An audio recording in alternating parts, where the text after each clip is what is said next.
In the kind of world we live in, with all of the anger, the revenge, the wars that go on, all that madness that goes on in the world, it's difficult sometimes to come to the conclusion that every human being is born here to be a happy person. It's almost like it's like a paradox. It's a conundrum, that is the end goal of the human race, to be happy, to be full of joy, kindness. When you look out at the world and you see all the madness going on, hidden beneath all the madness, is this thing in every human being that truly wants to be a happy person. People lose it, they forget it, they find all kinds of righteous reasons to hurt other people, do damage to people. And yet, beneath it all, the goal is love, to be happy. And one wonders how long it takes for people to learn this. How many lifetimes, how many thousands of years of wars have gone on. And still people haven't learned that it doesn't work. What works is forgiveness. What works is love, unconditional love. What works is patience with other people's beliefs systems. And, again, it's really an extraordinary factor that we live in a world in which people have to be reincarnated 1,000 times before they recognize something like this.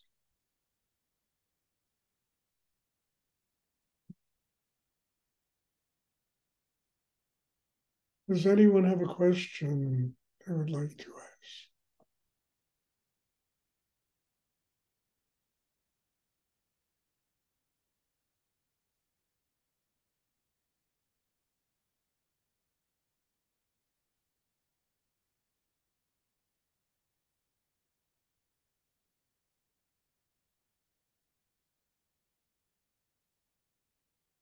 As I've said before, it's written in every church, every synagogue, every mosque, everywhere in the world. God is love.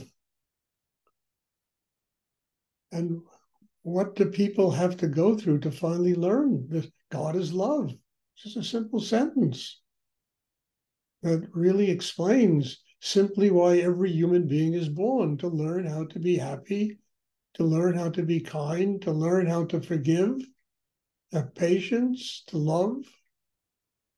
And yet, in order to learn this, we're up against this external world, which, brings madness into the life of other people, and also within ourselves, where the external world is always a reflection of the inner workings of a human being.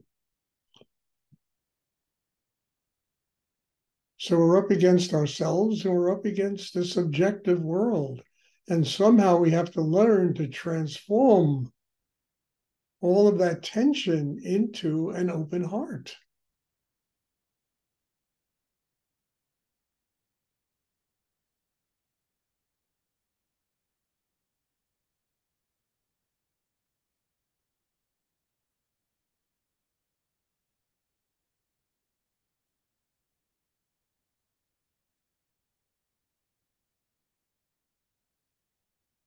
And if you open your mouth and you tell this to most of the human race, they probably would crucify you. What would happen? So one has to do it silently within themselves and work on themselves and get bigger than all the bullshit that goes on in this world without having to preach it to the entire world.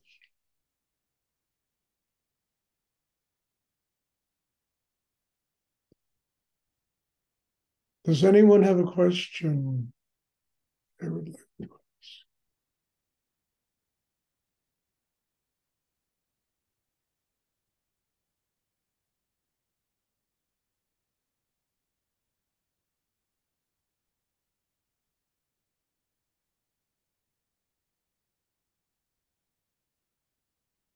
ask? Somebody's got to have a question.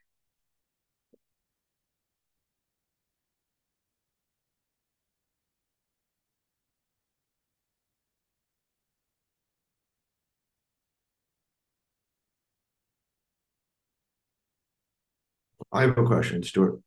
Yes. Okay, it's clear to me that a meditation practice changes the future.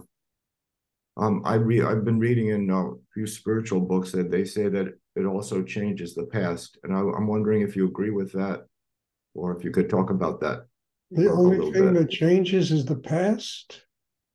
No, no, no. Um, I think it's clear that our practice changes the future because we break down our patterns and which opens up to a different kind of a life.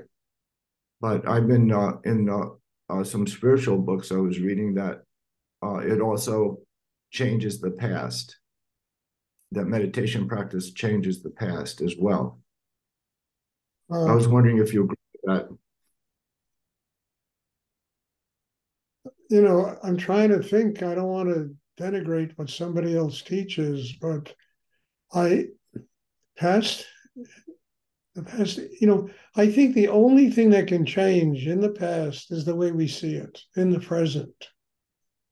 Our ability to look at the past and see the mistakes and the good things and everything that's taken place in our life from the eyes of the present and use that to work deeper on ourselves in the moment, in the present. I don't think the past can change, but the past is a teacher telling us the mistakes we've made, the good things we've done, the kind things we've done, and also the crazy things we've done in our lives. And if we learn this and we transform it into energy in the moment, in the now, that can transform us as people, then the future will be something different. If we don't transform ourselves in the present, the future will be the same stuff. So the real secret is living in the moment, using what you learned from the past to transform yourself in the moment, transforming yourself in the moment, breaking down all those patterns and everything else that existed in the past in the moment will make the future different. If you don't do any of this, everything just stays on a horizontal plane. And the craziness, the madness just continues. So I don't know the past is going to change. I do know you can use it in order to work on yourself in the present. And if you truly build an inner life and develop a system in the present that's connected with spirit, you can transform the future. The future is all dependent upon what we do in the now. And if people don't work on themselves in the present, then the future is easily predictable because all of the patterns of the past are going to continue right into the future. So, to me, I don't know how else to see it, Paul. Can't Okay. change the past, but you can learn from the past in order to build yourself in this moment. Develop a chakra system that is strong enough to be connected to God and connected to higher energy. Learn how to live with your heart open, basically because of all the mistakes you made and wanting to transform all of those mistakes and problems and things of the past into an open heart. That will transform the future.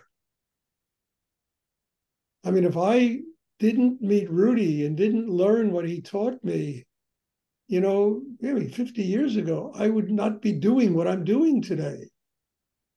I probably would be dead. I would not be doing what I'm doing today.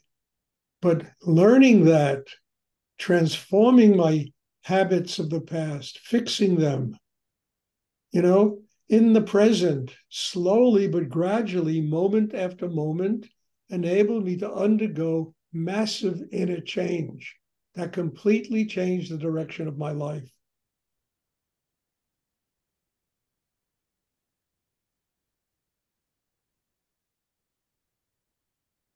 So again, I don't like to denigrate what people teach, but whatever works for them, I hope it works. But I know what has worked for me and why my life is the way it is today. And trust me, what I've been through in the last 50 years, God knows. The internal wars, the crap I've had to deal with other people, the jealousies, the this, the that, all the stuff I had to go through, over all those years. Each day I knew that I had to work on myself, continue to build the chakra system, get stronger inside, and slowly and gradually transform the future. And if I stop working on myself today, then the future is not, the future is going to be everything levels off. And then when things level off, they get stagnant, they get boring, they get terrible. But the constant transformation of one's life, moment to moment, keeps life from getting stagnant. And the future manifests in you in an extraordinary way. I mean, and it's never anything that you can conceive in your mind. It always manifests differently. And it manifests in something creative, something extraordinary, and has a newness to it. But it's all based on what we do in the moment, how we change ourselves, how we develop a system inside that is strong enough to be in permanent connection with higher energy in the universe, how we turn life into our teacher, how we recognize that the greatest guru is not Stuart Perrin, it's not even Rudy, who is this master. It's life. But we need to get strong enough to be able to do it in the moment by moment by moment.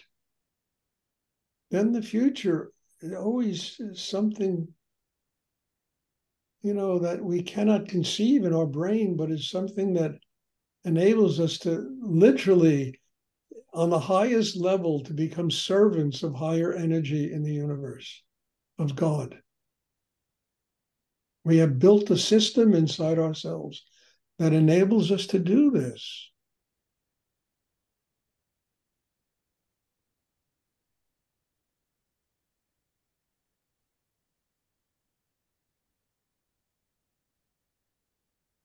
And life becomes something we enjoy, it's not this terrible enemy that we have to cope with every day. It's something that is really an expression of the human heart that embraces God, embraces higher energy, learns forgiveness, learns kindness,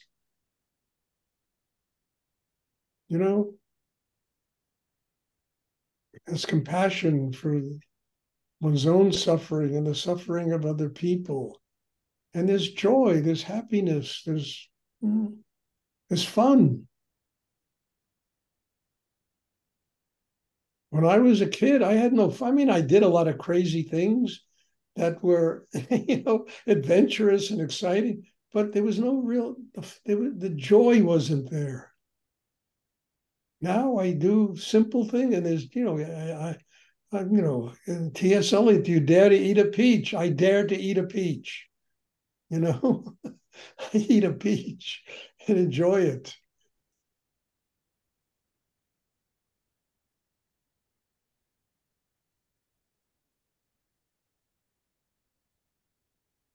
I hope that's clear, and, I mean, great question, Paul. It brought out of me a lot of things that needed to come to the surface, and a very good question.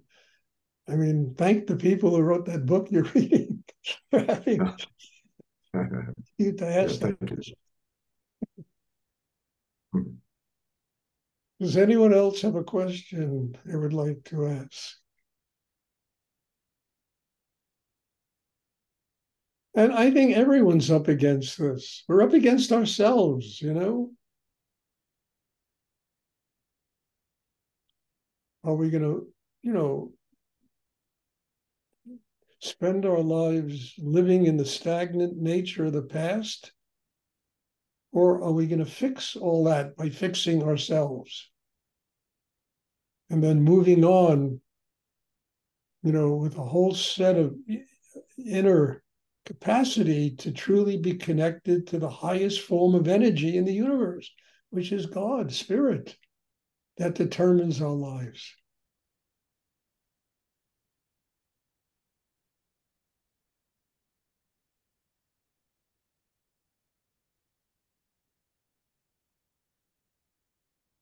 And I've always believed that I read it in the Bible about this through a glass darkly, and I believe that, the past is something you see through a glass darkly. You've experienced it once, but you'll never see it as it actually was.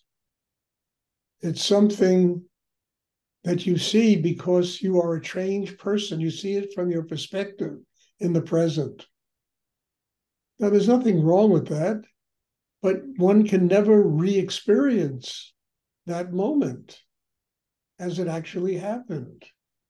We can see it through a glass darkly, through a prism, kaleidoscope, based on what we are like in the present.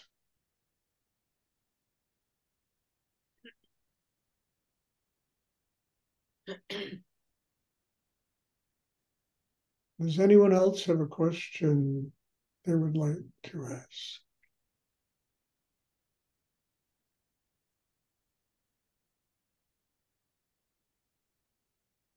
Okay. God bless you all. My God, I'm here to learn, and I am learning in every one of these classes. God bless you. I'm not here to teach. I'm here to learn. So thank you all, and God bless you all. And there'll be a meditation on, what is today, Sunday? I don't even know the day. On Tuesday. And I'm looking forward to seeing everybody. Everybody in Israel, please stay safe. Really stay safe. God bless you all. To have to live through that insanity is, nobody can understand that except people living through it. So God bless you. Stay safe. And everybody else, thank you. Thank you, all of you. And I'll see everybody on Tuesday. Thank you, Stuart. Thank you, Stuart. Thank you. Stuart.